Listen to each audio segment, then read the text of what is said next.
Welcome back mga Kaspiro at sa mapagpalang araw po sa ating lahat. At syempre kung bago ka pa lang dito sa aking channel, huwag kalimutan mag-subscribe, like, and share naman mga Kaspiro at maraming salamat po kaagad sa inyong mga suporta. At ito nga ay samahan nyo kami sa aming ginawang dayo dito sa Taytay, Palawan. At dito nga ako lumaki mga Kaspiro pero first time ko dito mamana. Dahil nung kasagsagan ng natuto ako mamana ay nasa Puerto Princesa ako. So medyo matagal akong nakauwi dito sa Taytay, Palawan. Kaya excited ako mamana dito mga Kaspiro. At bali dalawang grupo kami. Kami nila Joy Adventure Native Channel ay galing ng Puerto Princesa. At sila naman ni Joseph Agdon, Silent Hunter Bugoy at Batang Espiro ay galing ng Dumaran, Palawan.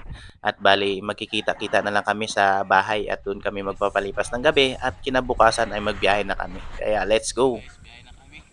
Dito nga ay naabangan ko na yung van na mag-pick up sa akin mga ka-Espiro. At pagkatapos dito ay pipick upin na rin namin sila ni Native Channel at Joy Adventure sa bahay nila. At pagkatapos nito ay biyahe na kami diretso sa Taytay mga ka-Espiro.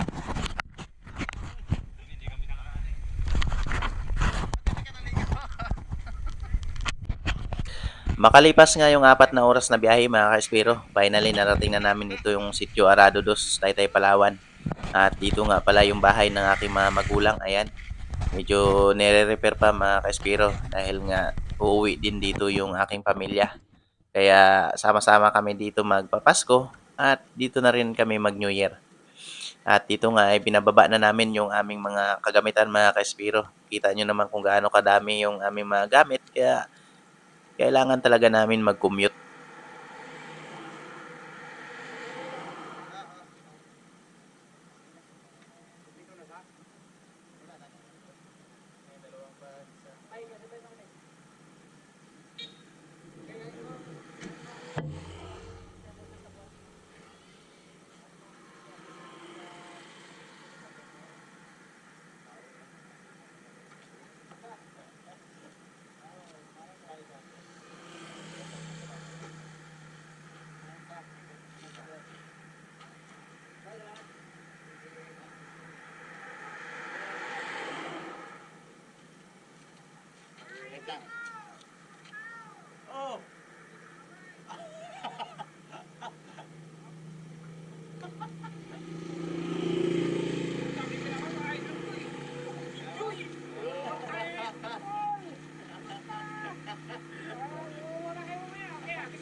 At nang ma-prepare ko na nga yung piston na aming matuluyan mga ka-Espiro na pwedeng pagtalian ng mga aming duyan dito sa bahay, ayan, pinasok na namin yung aming mga gamit sa loob para makapagpahinga na rin kami mga ka-Espiro at aantay na namin dito yung tatlo dahil nga dito kami magsama-sama para magpahinga dahil kailangan namin ng lakas kinabukasan dahil medyo malayo at maalon yung aming biyahe.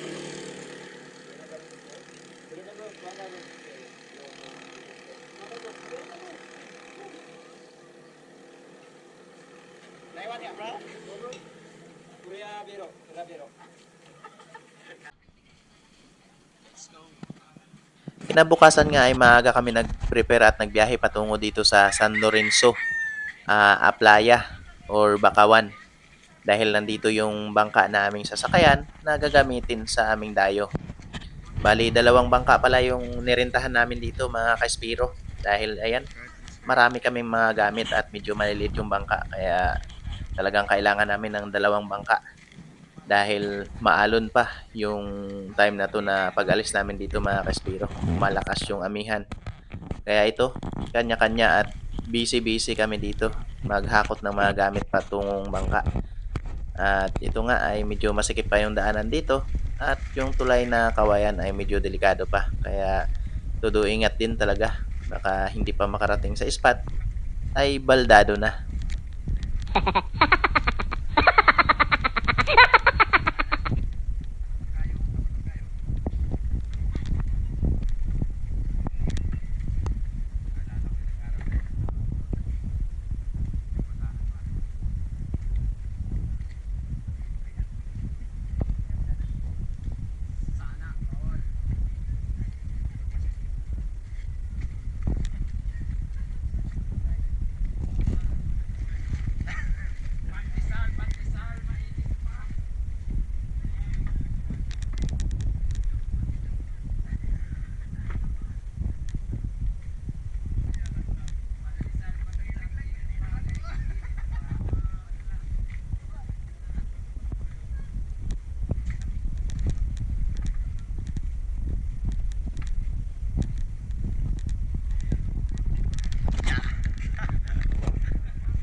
mga kaspero, aalis na kami dahil nakababa na yung mga bangka. Bali dalawang bangka kami. Kaya abang-abang na lang kung ano yung mga aming kukuhang blessings sa 3 araw namin na dayo. Sana gabayan kami ng may kapal at ingatan hanggang sa makabalik. Let's go! Pagkatapos nga makarga namin yung mga gamit namin mga kaspiro at yung mga iba pang kailangan namin sa aming dayo, ay ito, tuluyan na nga kaming nagbiyahe patungo sa spot. At dito nga, kung mapapansin nyo, ay napakakalma dito sa loob. Pero pagdating dyan sa labas mga kaspiro, ay ramdam na yung lakas ng amihan, pati yung alon. Kaya talagang dahan-dahan lang yung aming biyahe patungo sa unang spot na aming papanaan.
At yan, finally mga kaspiro, sa ilang oras naming biyahe ay ayan, mararating na namin yung unang spot namin pupuntahan. At ito nga ay inulan pa kami mga kaspiro.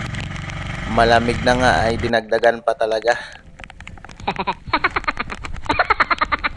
At dito nga mga kaspiro, unang isda at nag-iisang isda dito sa unang spot namin mga kaspiro.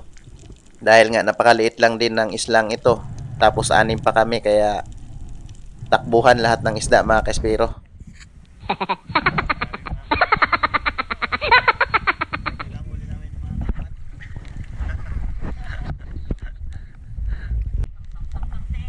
Pagkaahon nga namin mga kaspiro, ay ito, nagluto na yung aming captain boat dahil nga pare-parehas na kaming mga gutom dito.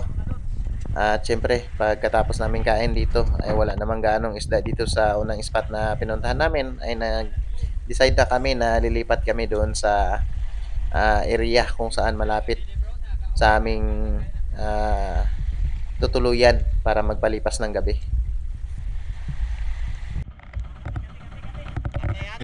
At pagdating nga dito sa pangalawang spot mga ka-Espiro, ay umakyat na rin kami dahil nga ayan pahapon na. Pero wala pa rin kaming na idagdag sa aming mga huli dahil matumal. Ito kami sa aming tutuluyan. Espiro. Siyempre.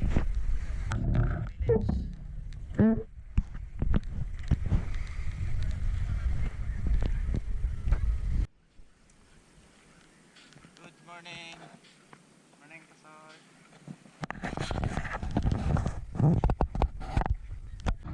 Let's go mga kaspiro. Mga baka doon. Enjoy adventure the back. Abang-abang na lang sa aming mga panak ngayong araw.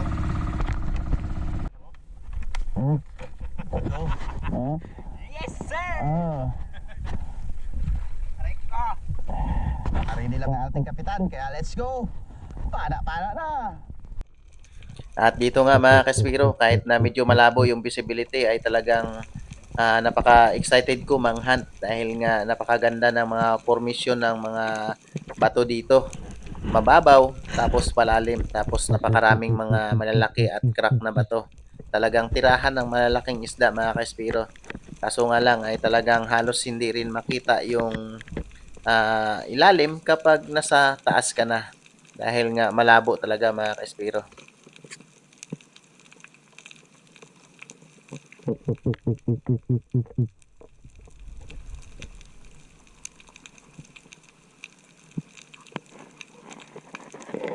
At sa pag-aantay natin dito sa ilalim mga Kaspiro, ayan, may nakita tayong target, isang Spanish flag snapper or darag-darag. Kaya hindi ko na pinalagpas ito mga Kaspiro. Dahil sabi ko, pag ganitong mga visibility ng tubig na wala makita kapag nasa taas ka, ay kailangan talagang manguridas dito.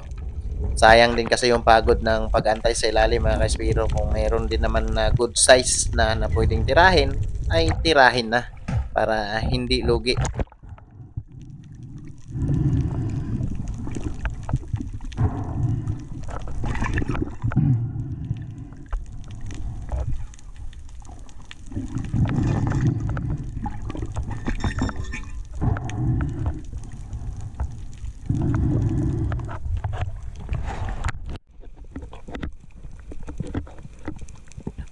Wala kaming ginawa dito kundi mag-ambush mga Kaspiro. Dahil nga wala rin talagang nakikita kapag doon ka sa taas. Yung makikita lang ay yung mga bato dito sa ilalim. Kaya ang ginagawa namin ambush talaga. At dito nga sa drapong ito ay may namataan akong isang malaking suno or isang tiger. Kaya inantay ko na siyang lumapit dito sa dinadapaan ko. Dahil nga medyo may kalaliman na itong spot mga Kaspiro.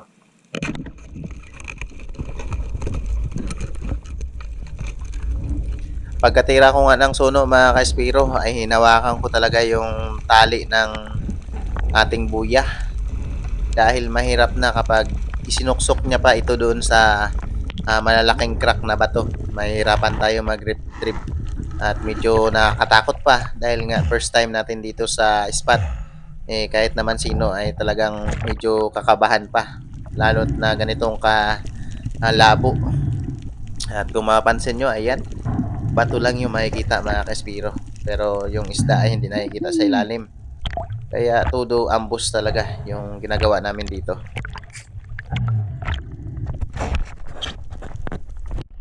Pagkalipas ng ilang oras na panghahunting ng isda mga Kaspiro, ay talagang medyo matumal yung isda dito sa spot at talagang hindi maganda yung visibility.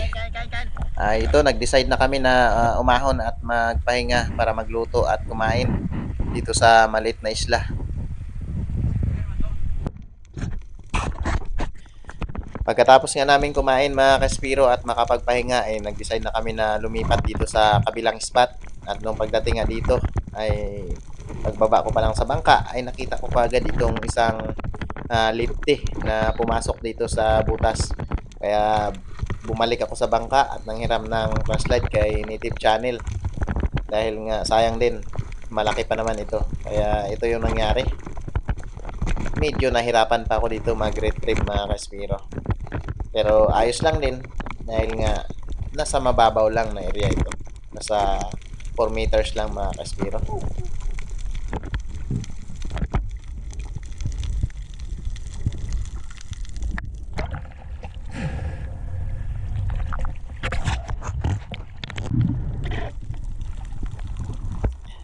At dito nga, nag-drop na naman tayo mga Kaspiro.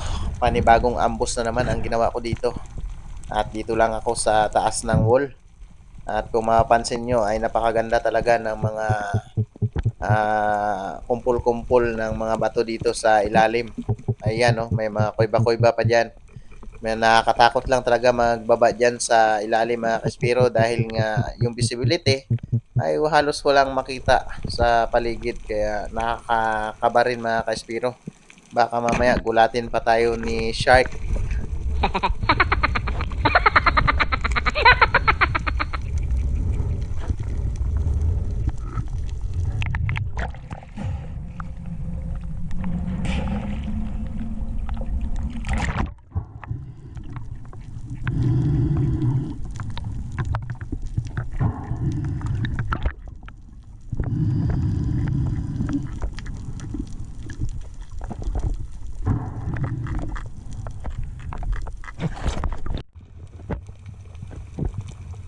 Matagal na yung pabalik-balik ko dito sa wall spot mga Kaspiro.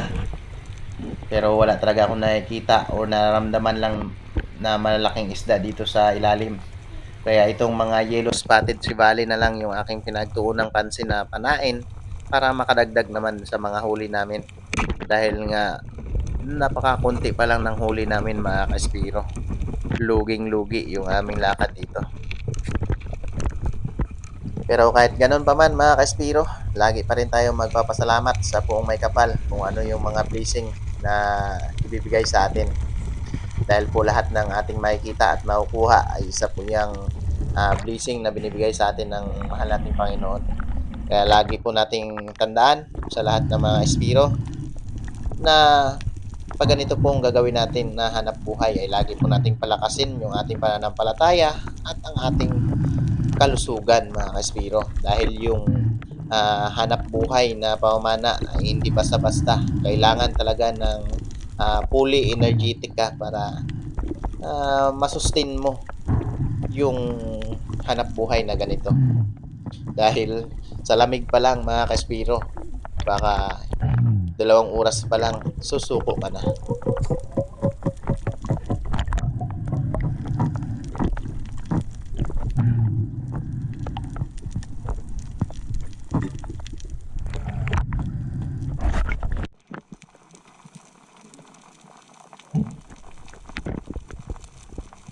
At panibagong draft na naman dito mga kaspiro.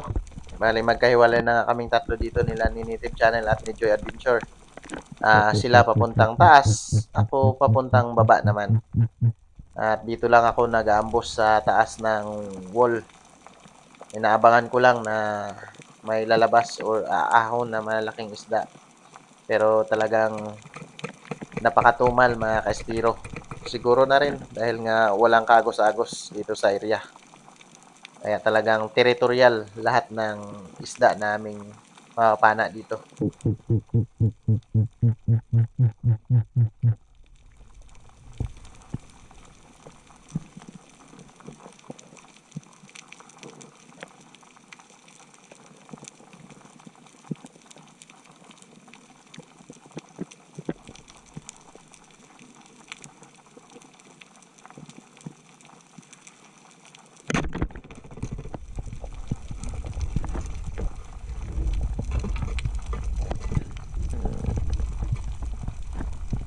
Pagkatapos ko nga ma-secured itong Samaral mga kaspiro, nung makita ko na umakyat na sila ni Joy Adventure at Native Channel sa bangka ay bumalik na rin ako para magpahinga na.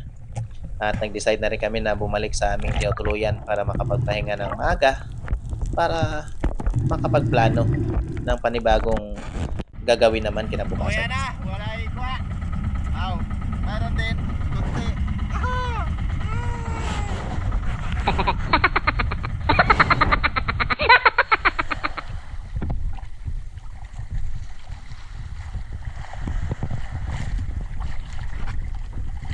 Okay mga espero, dito na kami sa tabi at ito yung mga huli namin ngayon. Mga mamaw.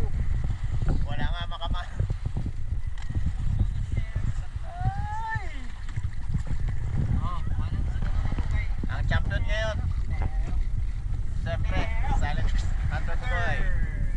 At ayun mga ka-espero, isang mapagpalang araw po sa atin at panibagong araw naman po. Maraming salamat sa napakagandang araw. At dito nga kami sa Sitio Bilaya. Maraming salamat sa pagtanggap dito sa amin. Na kay Pastor. Ayan. Last day namin dito kasi maglipat kami ng spot. Magbiyahe kami ng kulang-kulang 2 oras para marating yung panibagong spot.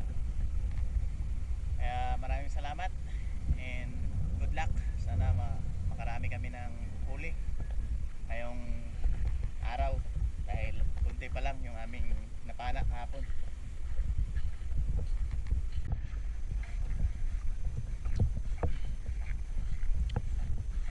Nay, morning po. Maraming salamat. Alis na po kami. Opo, gaya pa kami doon sa Emoji. Thank you po. Let's go! At tuluyan na nga naming nilisan itong unang biscam namin mga kaspiro. Dahil nga pupunta kami sa panibagong spot. Kaya lang nung pagkarating namin doon ay talagang sobrang labo din mga kaspiro. Kaya ang ginawa namin ay dito, naghanap kami ng mga lubog na bahura dito sa area. Kaso nga lang, talagang lubog din mga ka-Espiro. Ayan, oh. Same spot lang talaga. Parehas yung visibility. Sobrang labo. Kaya puridas na naman mga ka-Espiro dahil wala tayong inaasahang mga pelagic dito.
Dahil wala talaga akong nakikitang ibang isda dito mga ka-Espiro. Itong isang checkered snapper na makulit yung aking pinatulan. Kaya ayan, hindi nakapalag mga ka-Espiro. Nice stone shot.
At last drop ko nga ito dito sa spot na aming pinuntahan mga ka-Espiro. Dahil nga sobrang tumal ay nag-decide kaming lahat na bumalik na malapit doon sa poblasyon Taytay Palawan para doon na magsagawa ng pamamana at doon na rin magpalipas ng gabi para tapusin yung natitirang araw pa ng aming dayo.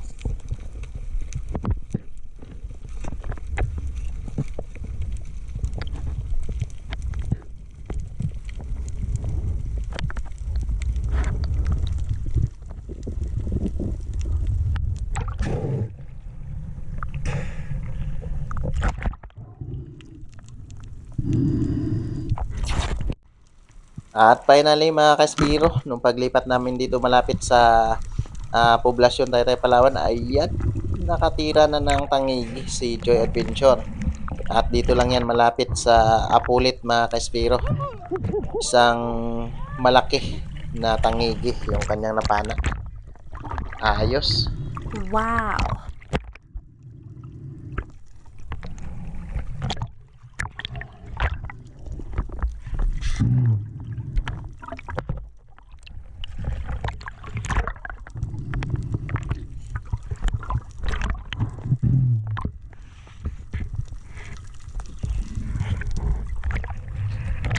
Pagkatapos na ma-secure ito mga ka-Espiro, ay naghahanap pa kami ng iba pang isda pero wala na rin talaga. Kaya nag-decide na kami na magpahinga at pumunta na sa aming pangalawang base camp para doon kami matulog at last day namin kinabukasan. Kaya let's go.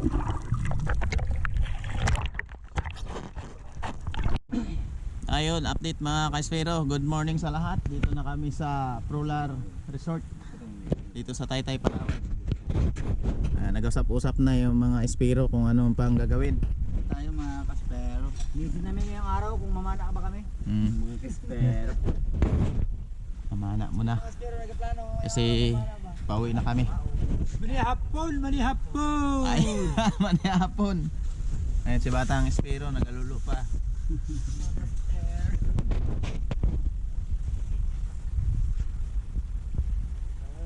Let's go! Last din na namin dito mga kaspero, kaya sana makarami pa. Abangan nyo ang action. Para makabayad kami sa bangka. Alright ko. Pagkarating nga dito sa spot mga Kaspiro ay hindi na kami nagsayang pa ng oras. Nag-prepare kami para mag-drop dahil nga kailangan namin na manghunt, makadagdag man lang sa aming mga huli dahil hindi pa ito sapat. Kaya ito, kanya-kanya kaming prepare para sa pang-hunt dito sa last spot namin mga Kaspiro. Sobrang ganda talaga ang formation ng malalaking bato dito mga Kaspiro. May mga crackpot, may mga kuiba-kuiba. Kaya nga lang, sobrang tumal din ng mga isda dito dahil nga talamak din yung mga illegal fishing dito sa area. Bongbong, sodium, compressor. At shout out nga pala sa lahat ng mga namumuno sa bawat munisipyo ng buong Palawan. Sana po paigtingin nyo lahat ng paghihigpit sa mga illegal fishing. Dahil po, kung mapapansin nyo, yan, no, durog na yung ating mga corals dito. Baka 10 years from now, bibili na kayo ng gintong isda. Dahil wala na tayong mahuling isda malapit dito sa area natin. Dahil ubos na ng mga illegal fishing. Sana naman po maging protector kayo sa ating kalikasan. Huwag po kayong maging protector sa lahat ng mga nag-i-illegal. Pira lang po yan. Pero kapag yung kalikasan na yung masira, baka mamuti po yung inyong mata pag wala na kayong makain.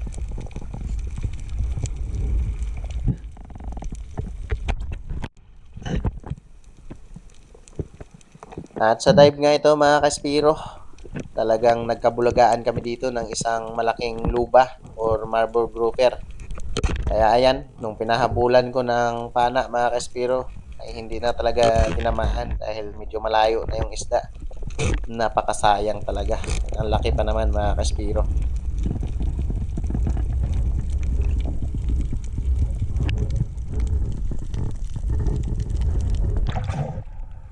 Pagkalaking lupa hindi ko naabutan. Pagkaharap na sa akin, pagkaliko ko nagtalikod. Sus! Ugar yan.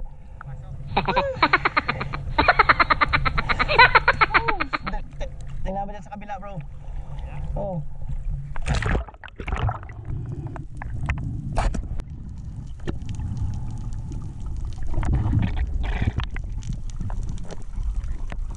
At sinilip nga ito ni Native Channel kung saan natin na pana yung luba. At dito nga ay sabi niya parang 50-50 na hindi ko makuha yung shot dahil nga malalim yung pinasukan ng bala. Kaya ang ginawa ko dyan ay tinawag ko yung bangka para lumapit at mahiram yung flashlight dahil nga kailangan ko talaga i-retrieve yung aking bala. Sayang naman mga Kaspiro.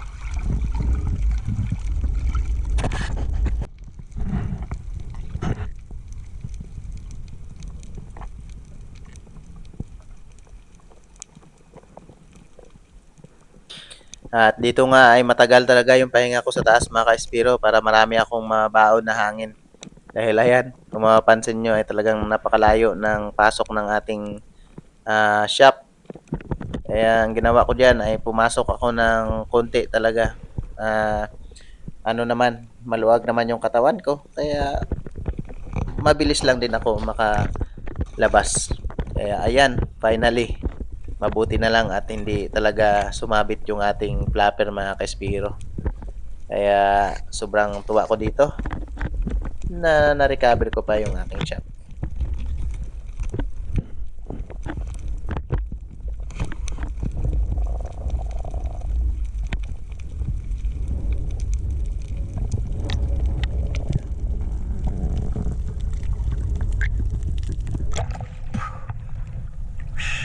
ko na. Grabe. Grabe. Ay, look. Ha? Oh. Laki talaga bro. Malaki. Yung uso niya lang. Wala bro. Negative.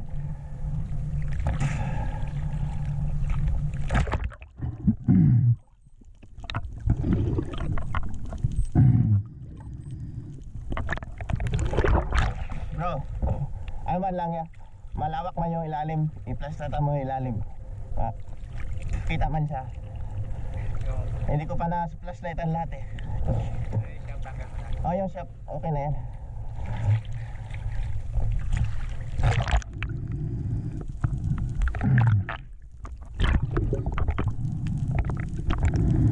Ilang beses pa kami nagpalit-palitan mag-dive dito ni Native Channel mga Kaspiro. Pero hindi na talaga namin nakita kung saan man pumunta yung luba na yon. Sobrang laki talaga mga Kaspiro. Kaya nanghinayang talaga ako. Pero okay lang. Babalikan lang natin sa sunod mga Kaspiro.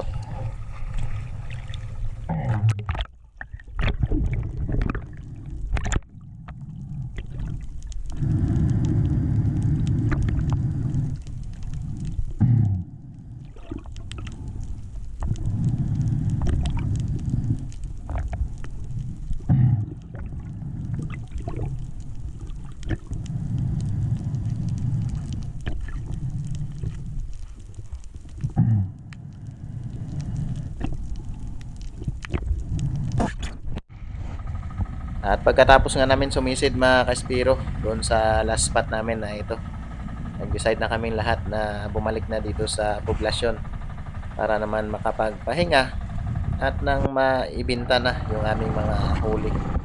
Kung ito ba ay sasapat sa aming ginastos sa aming mga lakad. At finally mga Kaspiro, nakabalik na kami dito sa poblasyon. At maraming salamat po sa ating may kapal na ligtas po kaming lahat na nakabalik dito. At maraming salamat din po sa lahat ng mga sumasabaybay at pagsama dito sa aming ginagawang pamamana. At lalong-lalo na dito sa aming pagdayo sa Taytay, Palawan. Maraming salamat po sa inyong lahat sa mga nakasama dito sa San Lorenzo, Bacawan. At hanggang dito na lang po. Maraming salamat po ulit sa inyo. Mabuhay po tayo and God bless us all po.